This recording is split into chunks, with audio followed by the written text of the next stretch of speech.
I never thought my life could change in a single second, but when my boss's two small children came running toward me and screamed, "Papa's wife," in front of the entire office, I realized just how small the world could become. My heart stopped completely. Everyone was staring at me with wide eyes and open mouths.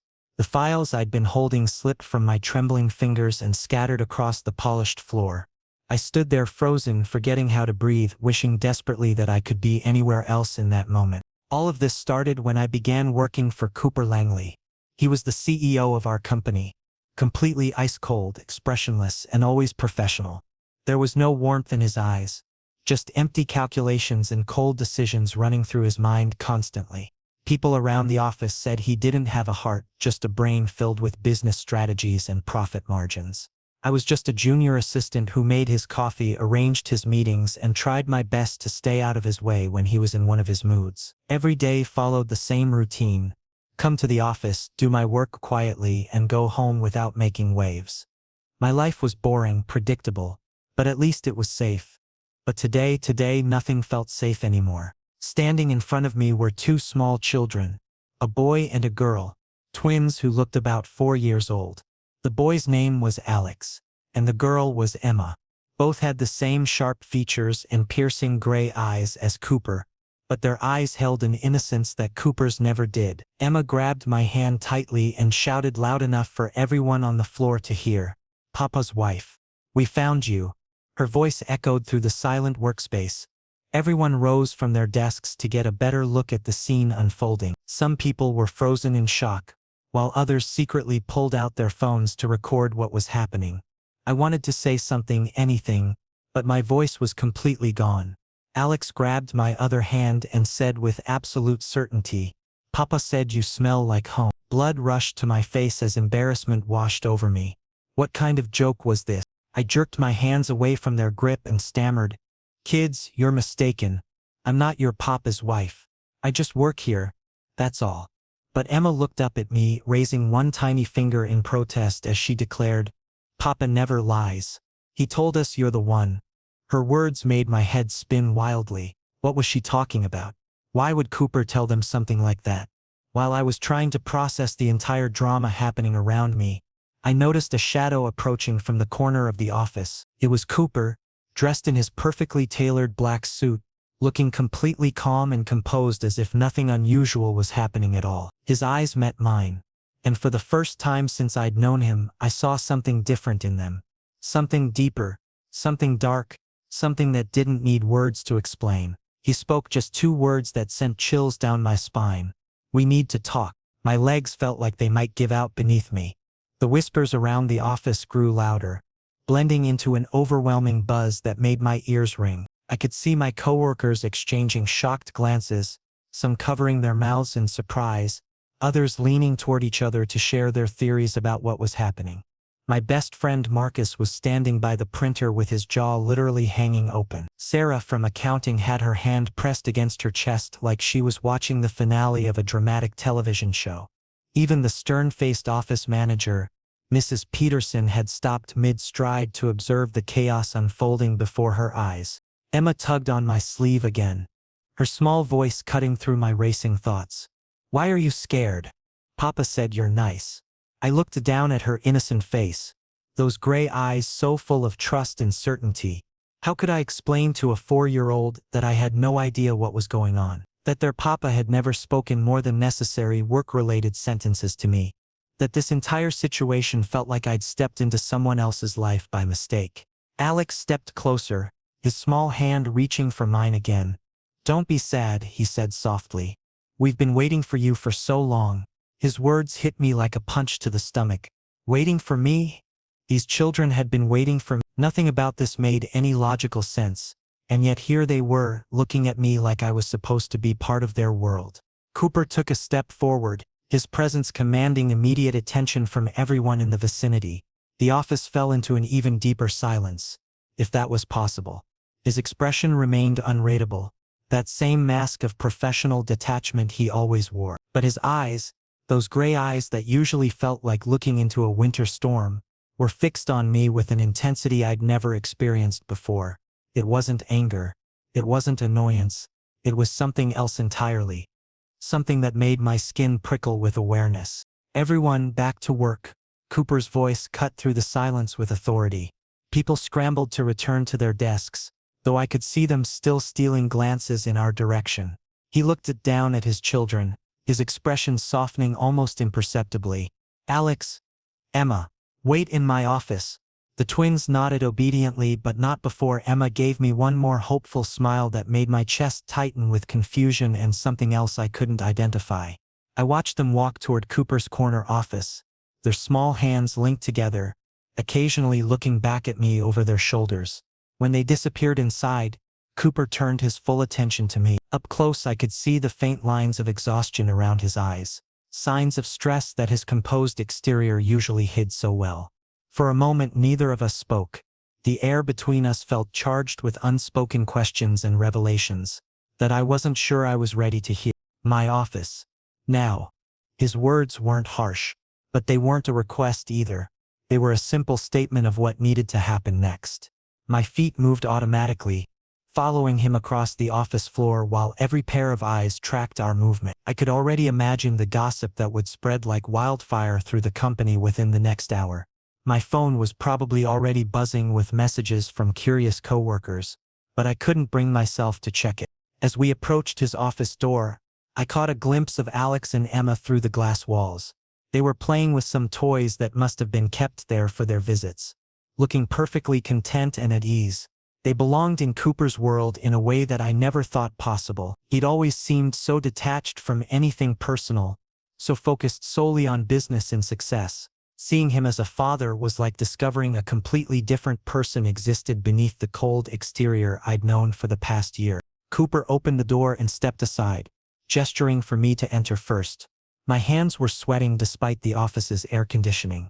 My heart was pounding so hard I was certain he could hear it. As I walked past him into the office, I caught the faint scent of his cologne, something expensive and understated that I'd never really noticed before. The door clicked shut behind us, sealing us away from the prying eyes of the entire company, and I knew that whatever came next would change everything I thought I knew about my life, my job, and the man standing before me with secrets I never imagined existed. My entire body was shaking as I stood in front of Cooper's massive oak desk. My palms were drenched with sweat, and I was desperately trying to calm myself down. But how could I? The entire office was now viewing me through a completely different lens, like I was some kind of criminal who'd been hiding a massive secret. Some people had been smiling knowingly, others were whispering behind their hands, and I'd even seen a few people typing frantically on their phones, probably posting about the drama on social media. What kind of trouble had I stumbled into? Everything had happened so quickly that I hadn't even had time to process what was real and what wasn't. Cooper moved toward his desk with measured steps, each movement controlled and deliberate. He lowered himself into his leather chair with the same calm precision he brought to everything, then clasped his hands together on the desk surface, studying me with those penetrating gray eyes. Alex and Emma were in the corner of his spacious office, completely absorbed in building something with colorful blocks, seemingly oblivious to the tension crackling in the air. They had no idea that they'd just created the biggest scandal our company had seen in years. "Sit down, Daniel." Cooper's voice was level, giving away nothing of what he might be thinking or feeling. I sank into one of the chairs facing his desk, my legs grateful for the support. My mind was still racing through dozens of scenarios, none of them making any sense. Why would he tell his children that I was his wife? We barely interacted outside of work tasks. Our conversations consisted of meeting schedules, project updates, and the occasional discussion about quarterly reports. There was nothing personal between us, nothing that would explain this absolutely insane situation. I opened my mouth, determined to get some answers. "Listen, I need to understand what's happening here. Whatever your kids said out there, it has to be some kind of misunderstanding. I'm not your wife. I've never been your partner in any capacity outside of working for this company. This is completely absurd." My voice wavered slightly despite my attempt to sound confident and in control. I needed him to explain this madness before I lost my mind completely. Cooper's expression remained frustratingly neutral, but there was something in his eyes, a strange calmness that somehow made me even more nervous than I already was. When he finally spoke, his words hit me like a physical blow. They didn't make a mistake. I specifically told them that you're my wife. My brain short-circuited completely. For several seconds I couldn't form coherent thoughts, let alone words. What? I finally managed to shout, my voice much louder than I'd intended. Why would you possibly say something like that? We don't even have conversations unless they're about work. He leaned back in his chair, crossing his arms over his chest in a posture that somehow made him look even more imposing. Because it happens to be true. You simply don't remember it yet. His matter-of-fact tone suggested he was discussing something as mundane as the weather forecast, not dropping a bomb that was destroying my entire understanding of reality. I stared at him, my emotions swinging wildly between confusion and frustration. Remember what exactly? I've known you for a year, Cooper. 1 year. In that entire time, we've never had a single personal conversation. You give me orders, I follow them. That's the complete extent of our relationship.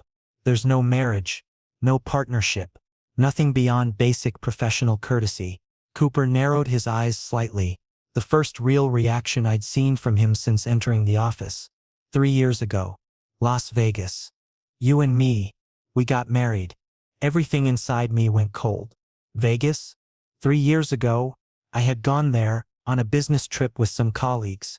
But I'd gotten so incredibly drunk that most of the night was a complete blur. I remembered flashes, bright lights, loud music, people laughing, dancing, but nothing concrete, nothing that would explain what he was claiming.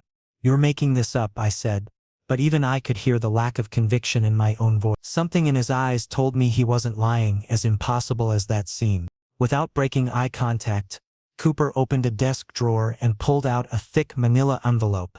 He slid it across the polished wood surface toward me. Open it. His command was simple but weighted with implications I wasn't sure I was ready to face. My hands trembled as I picked up the envelope, my fingers struggling with the clasp. When I finally got it open and pulled out the document inside, my worst fears were confirmed. It was a marriage certificate, official, legal, and there, printed in black ink, were 2 names, Cooper Langley and Daniel Brooks. My name, my signature at the bottom, slightly messy but undeniably mine. And the date exactly 3 years ago. From that trip to Vegas I could barely remember. The paper slipped from my numb fingers and fluttered back onto the desk. This couldn't be real. This had to be some elaborate forgery. Some kind of sick joke someone was playing on me. But the certificate looked completely legitimate, complete with official seals and registration numbers. This is impossible, I whispered, my voice barely audible. If this were true, why haven't you said anything until now? I've been working for you for an entire year. Seeing you almost every single day, and you never once mentioned that we were supposedly married? Cooper uncrossed his arms and placed both hands flat on the desk, leaning forward slightly. I've been waiting for you to remember on your own. I was waiting for the right moment to bring it up. A time when you might be receptive to hearing the truth. But my children saw you today and they recognized you immediately. They're far more perceptive than most people give them credit for. I ran my fingers over the certificate again, trying to find some flaw, some indication that it was fake. But this doesn't make any sense. Why keep it hidden? Why not just tell me from the very beginning? His jaw tightened almost imperceptibly. Because I wasn't certain if you'd accept it. You avoid me whenever possible, Daniel. You complete your work assignments and then disappear as quickly as you can. You take your lunch breaks alone. You never attend company social events if you can help it. I didn't want to force this information on you if you weren't ready to hear it. If you weren't ready to deal with the implications. His words stung because they were true. I had been avoiding him, but not for the reasons he might think. I avoided him because he intimidated me, because his cold professionalism made me uncomfortable. Because I never knew what to say around someone so controlled and distant. But the children, I protested weakly, grasping at anything that might make this make sense. You have twins, Cooper. If what you're saying is true, where did they come from? For the first time since this conversation began, something shifted in Cooper's expression. The hard edges softened slightly as he glanced toward Alex and Emma, who were now quietly singing a song together while they played. They're adopted. Their biological mother abandoned them when they were only a year old. I'd been trying to adopt them for months, but the process was incredibly complicated for a single parent. Then I discovered our marriage certificate in my personal files. Legally, I wasn't single anymore. Having a spouse made the adoption process significantly easier. Your name is on their adoption papers as well. My world tilted sideways. I was legally these children's parent? Without even knowing they existed? Without ever agreeing to such a massive responsibility? I pressed my hands against my face, trying to ward off the panic attack I could feel building in my chest. This is completely insane. I can't handle this. I can't process any of this.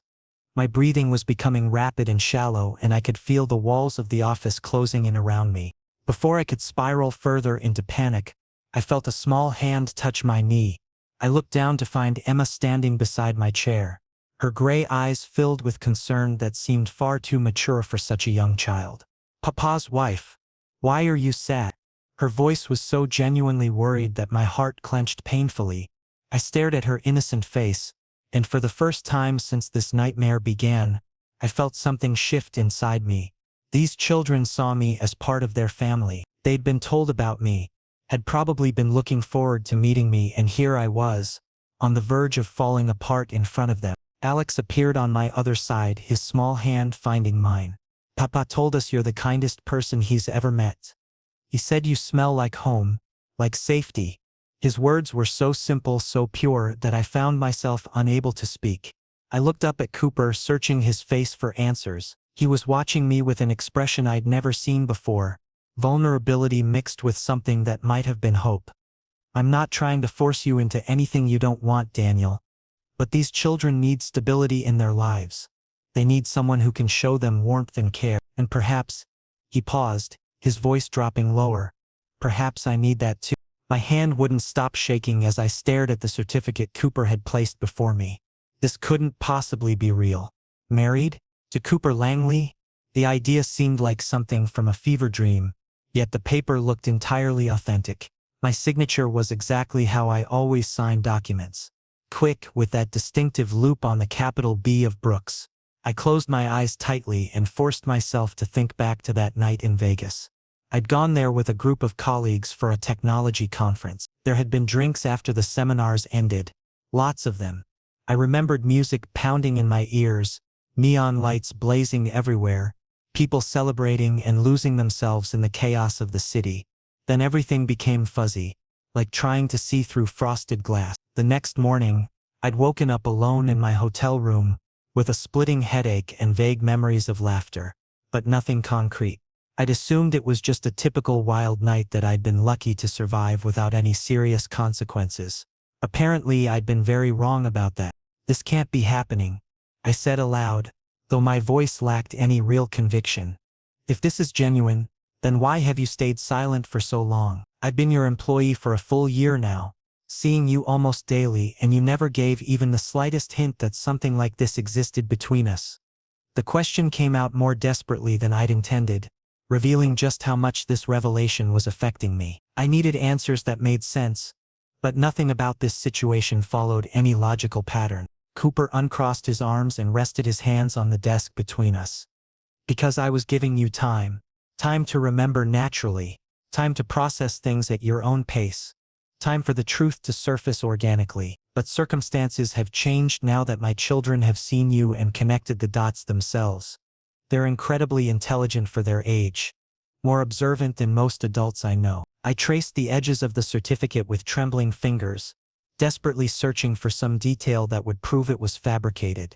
"That still doesn't explain why you chose to keep me in the dark. Why not simply tell me the truth from the moment I started working here?" Something flickered across Cooper's usually impassive face. "Because I genuinely didn't know how you'd react to the information. You keep your distance from me at every opportunity, Daniel. You finish your assignments and then vanish from sight as quickly as possible. You eat lunch by yourself in your car. You decline every invitation to company gatherings that you can reasonably avoid. I watched you carefully for months, trying to determine if you had any memory of that night at all, waiting for some sign of recognition that never came. I couldn't bring myself to force this knowledge on you if you weren't emotionally prepared to handle it." His explanation was logical, almost clinical, but I could detect something underneath: hurt, perhaps, or disappointment that I'd been so distant without even realizing the reason behind his attention. I shook my head slowly, trying to organize my scattered thoughts into something coherent. But what about the children? You're raising twins, Cooper. If everything you're claiming is true, then where did Alex and Emma come from? This situation keeps getting more complicated with every answer you give me. Cooper's stern expression softened noticeably as he turned to look at where his children were playing. They'd moved on to drawing pictures with crayons, their heads bent close together as they collaborated on some artistic project only they understood. They came into my life through adoption. Their birth mother left them at a hospital when they were barely 12 months old. She was dealing with addiction issues and decided she couldn't provide them with the care they deserved. I encountered them during a charity event at the children's hospital where they were being temporarily housed while social services searched for suitable families. Something about them drew me in immediately. Their resilience despite abandonment, their ability to find joy even in uncertain circumstances.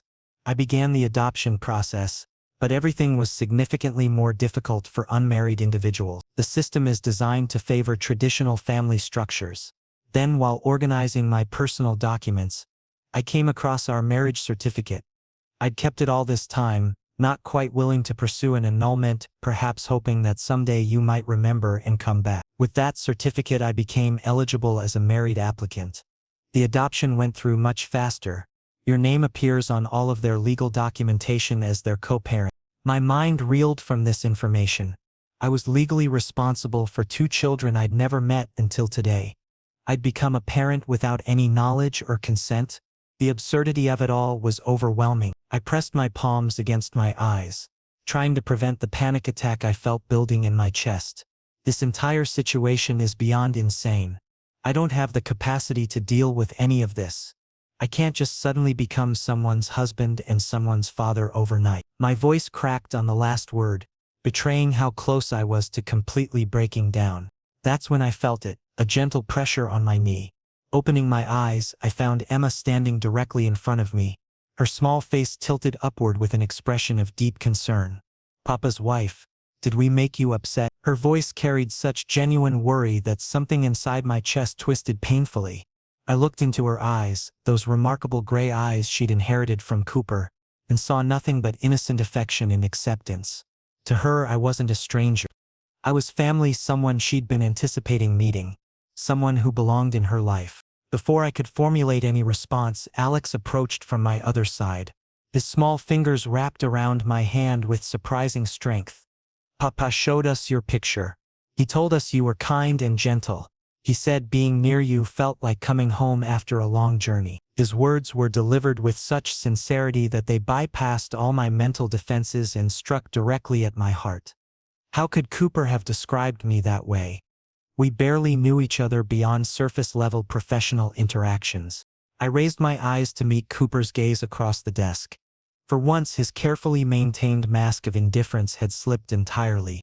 What I saw there shocked me: raw vulnerability, desperate hope, and something deeper that I didn't have the courage to name. "I'm not attempting to trap you or force you into obligations you don't want, Daniel. But I need you to understand something. These children have already experienced abandonment and instability in their short lives. They deserve consistency, care, and love. I can provide material security and protection, but there are aspects of parenting that don't come naturally to me. Emotional warmth, spontaneous affection, the ability to simply play and laugh without constantly thinking 3 steps ahead. Those are qualities I've observed in you during our time working together. Maybe I've noticed you more than you realize." He paused, seeming to gather courage for what he was about to say next. "And if I'm being completely honest, which this situation clearly demands, I think I need those qualities in my life too. I've spent years building walls around myself, focusing exclusively on business success and professional achievement. It's left me isolated and empty in ways I didn't fully recognize until that night in Vegas, when you somehow managed to see past every defense I'd constructed. You looked at me like I was just a person, not a position or a profit margin.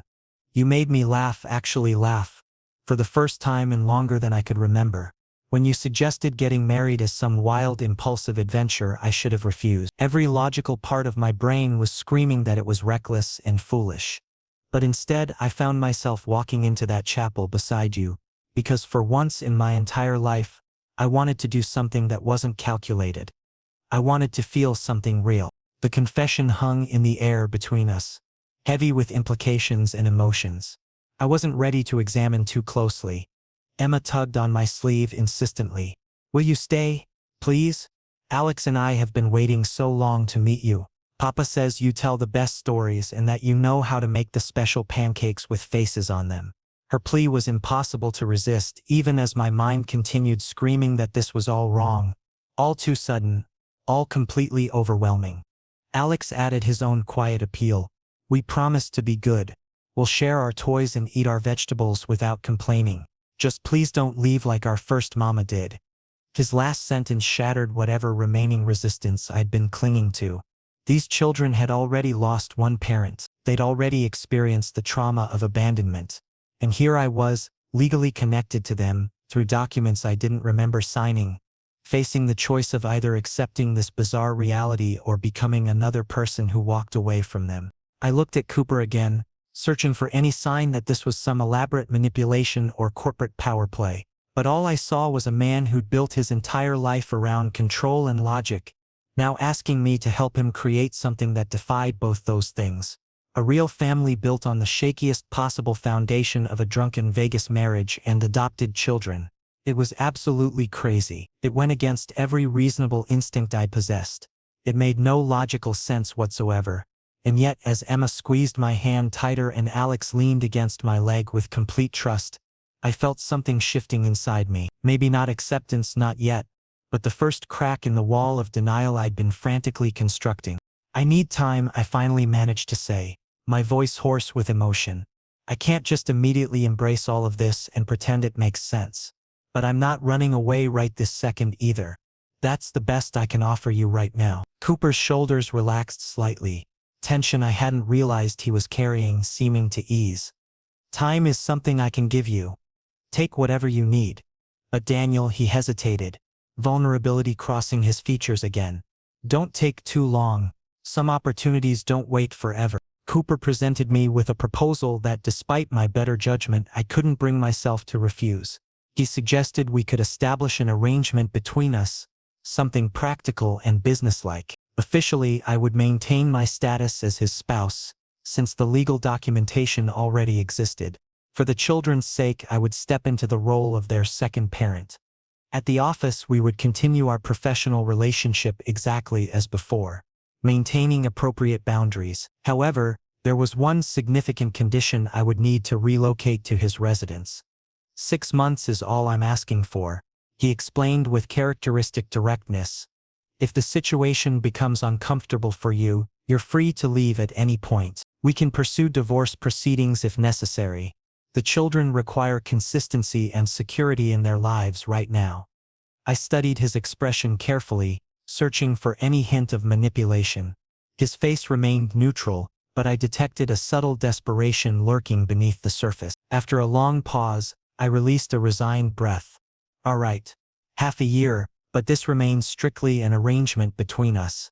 Nothing beyond that." The following weekend arrived faster than I'd anticipated, and I found myself packing my belongings into boxes, preparing for this surreal transition. Cooper's mansion reflected his personality perfectly, all clean lines, modern architecture, and an almost sterile absence of warmth. But the moment Alex and Emma spotted me walking through the front door, their excitement exploded like fireworks on a summer night. "Papa's wife has arrived," Emma shouted at the top of her lungs, grabbing my hand and practically dragging me inside with surprising strength for someone so small. I found Cooper in the kitchen, dressed casually in a black turtleneck and gray sweatpants, and for the first time since I'd known him, he looked almost human. He was preparing coffee with methodical precision, and when his eyes met mine, he simply nodded in acknowledgement. "Your bedroom is located upstairs, left side of the hallway." I climbed the stairs and discovered my new space, which turned out to be surprisingly comfortable. A plush bed with soft linens, expansive windows allowing natural light to flood in, and a modest desk positioned near the wall. What caught me off guard, however, was realizing that my room was situated directly across from Cooper's master bedroom. I exhaled slowly, already sensing the complications this proximity might create. The first week unfolded with surprising normalcy. My mornings consisted of waking early, helping the children prepare for their day, commuting to the office alongside Cooper, and returning home each evening. But gradually, almost imperceptibly, small changes began manifesting in our daily routine. Alex started addressing me as Dan with casual affection, and Emma began insisting that I read her favorite storybook every single night before bed. One particular evening, while I was tucking Emma under her blankets, she clutched my hand tightly and said something that stopped me cold. "I'm so happy you're here with us, Dan. Papa actually smiles now when he thinks nobody's watching." Her observation left me speechless. Cooper smiled. I'd never witnessed such a thing in all our time working together. The next morning, I entered the kitchen to discover Cooper standing at the stove, preparing pancakes for the children. Alex had wrapped himself around Cooper's waist, and Cooper was gently ruffling the boy's hair with unexpected tenderness. My chest tightened with an unfamiliar emotion. This scene radiated domestic warmth that seemed impossible for someone like Cooper. "Good morning." Cooper's greeting was simple but represented the first time he'd ever acknowledged me so directly in a personal setting. I raised my hand in an awkward wave, managing a quiet morning in response. Without asking, he placed a stack of freshly made pancakes on a plate and set it at the table for me. "Eat something before we leave." It wasn't a request so much as a statement of expectation. I settled into my chair, and immediately both children claimed the seats on either side of me, their proximity comfortable and natural. The entire situation felt completely surreal. Just a month earlier, I'd been nothing more than his assistant, someone who existed on the periphery of his professional life. Now I was sharing breakfast with him and his children as if we'd been a family for years. But what confused me most profoundly was the realization that this arrangement no longer felt artificial or forced. It was beginning to feel genuine, authentic, and terrifyingly real. And I had absolutely no idea whether I possessed the emotional capacity to navigate these increasingly complicated feelings that were developing inside me with each passing day. I'd never imagined that Cooper Langley possessed such complexity beneath his frozen exterior, but as days turned into weeks, I began perceiving the various layers that constructed his carefully guarded personality. At the office, he remained the intimidating CEO everyone feared, sharp-tongued, demanding, and utterly focused on results. But at home, he transformed into someone entirely different. One particular evening after the children had fallen asleep, I was working on my laptop in the living room, finishing some reports that needed submission.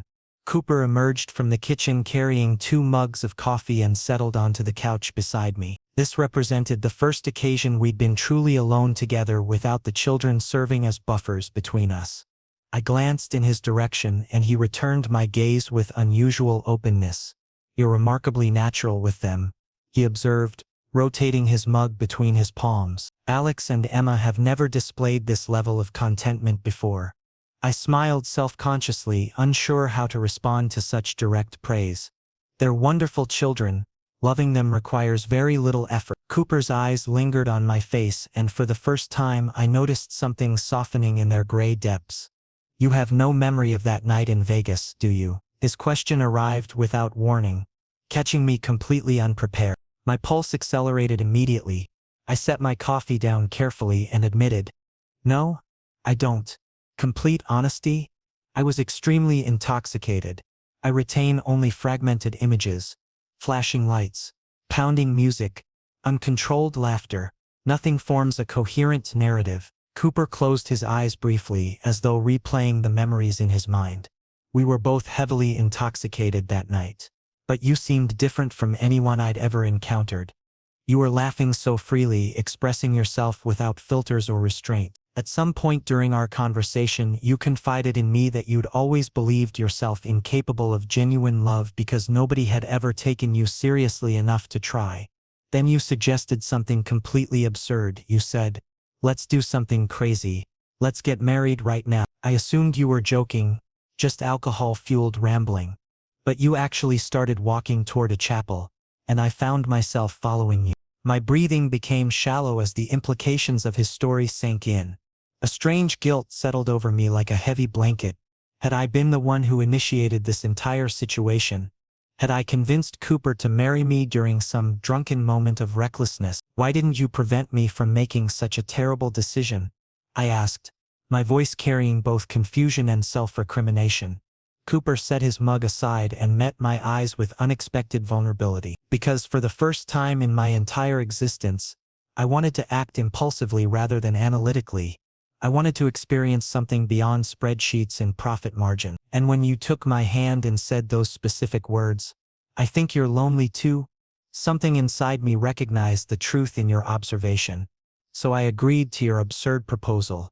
His voice carried a raw quality I'd never heard from him before. My throat constricted painfully. I attempted to formulate some response, but words refused to come. The following day at the office felt unbearably awkward. We shared the same space but carefully avoided direct conversation. However, when an important client meeting was scheduled, Cooper specifically requested my presence in the conference room. Midway through the presentation, the client made an offhand comment, referring to me as Mr. Langley's partner, and the entire room fell into uncomfortable silence. I immediately looked toward Cooper, fully expecting him to correct this misunderstanding, but he remained motionless, his expression unreadable. After the meeting concluded and the client departed, I confronted him directly. Why didn't you clarify what our actual relationship is? Cooper adjusted his tie with deliberate slowness before responding. Because the statement wasn't inaccurate. My heart performed another one of those alarming stutters that were becoming increasingly common. This arrangement was spiraling beyond my control, and I was terrified by the realization that I was developing feelings I'd never intended to have. Emotions that could destroy the fragile balance we'd established and complicate everything irreparably if I allowed them to continue growing. 4 months had passed since I'd moved into Cooper's home, and our supposed arrangement had evolved into something that felt indistinguishable from actual family life. My days consisted of driving the children to school each morning, working alongside Cooper at the office, sharing family dinners each evening, and spending weekends at parks or museums. But the most significant problem was that I'd developed genuine romantic feelings for Cooper. Whenever he looked in my direction, my heart would race uncontrollably.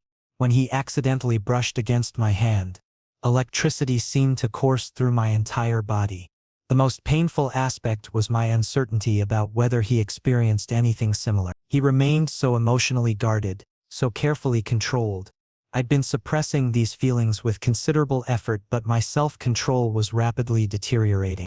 One Friday evening, Cooper mentioned that he would be taking the children to visit their aunt, the sister of their late adopted mother, who occasionally took them for weekend visits. "We'll have the entire house to ourselves tomorrow night," he mentioned casually, as though this weren't a momentous announcement. My heart lurched uncomfortably. Alone with Cooper? Just the two of us? I managed a nervous smile and replied, "Oh, that sounds fine." After the children departed the next evening, the house fell into profound silence. I positioned myself in the living room, attempting to focus on some random movie playing on the television, but my concentration was non-existent. Cooper appeared wearing his usual black hoodie and sat down beside me on the couch. Neither of us spoke, the movie continuing its forgotten plot, but the tension between us had become so thick I could practically taste it in the air. "Daniel." Cooper's voice cut through the silence without warning. I turned to face him, noticing that his eyes held a serious intensity mixed with something else. Something vulnerable and unguarded. "I need to tell you something important." My heartbeat accelerated to an almost painful rhythm. "What is it?" I asked, struggling to keep my voice steady and controlled. Cooper moved his hand closer to mine. Not quite touching, but close enough that I could feel the warmth radiating from his skin. "This arrangement we established, it stopped being pretend for me quite some time ago. I can't pinpoint the exact moment it happened, but somewhere between watching you smile at breakfast and listening to you read bedtime stories to Emma, I began experiencing emotions I'd convinced myself I was incapable of feeling. I'm falling in love with you, Daniel. I understand how complicated this makes everything. I know you're confused and uncertain, but I can no longer continue pretending that my feelings don't exist." My mind went completely blank. Had he actually just said those words? I searched his eyes desperately, looking for any indication of deception or manipulation. But I found only raw honesty staring back at me. My hand began trembling visibly. "Cooper," I whispered, my voice barely audible. "I've been feeling something too. But I'm absolutely terrified. Terrified that if we make this real, I won't be adequate for someone like you. I'm just an ordinary person with an unremarkable life. And you're a CEO with children and responsibilities and a world that operates on a completely different level from mine." Cooper placed his hand directly on top of mine, and for the first time, he touched me with deliberate intention, gently, carefully, as though I might shatter under too much pressure. "Then we'll navigate those challenges together. Side by side." His voice had dropped to such a soft tone that my throat tightened with emotion. And then, without consciously deciding to move, I leaned forward and he did the same.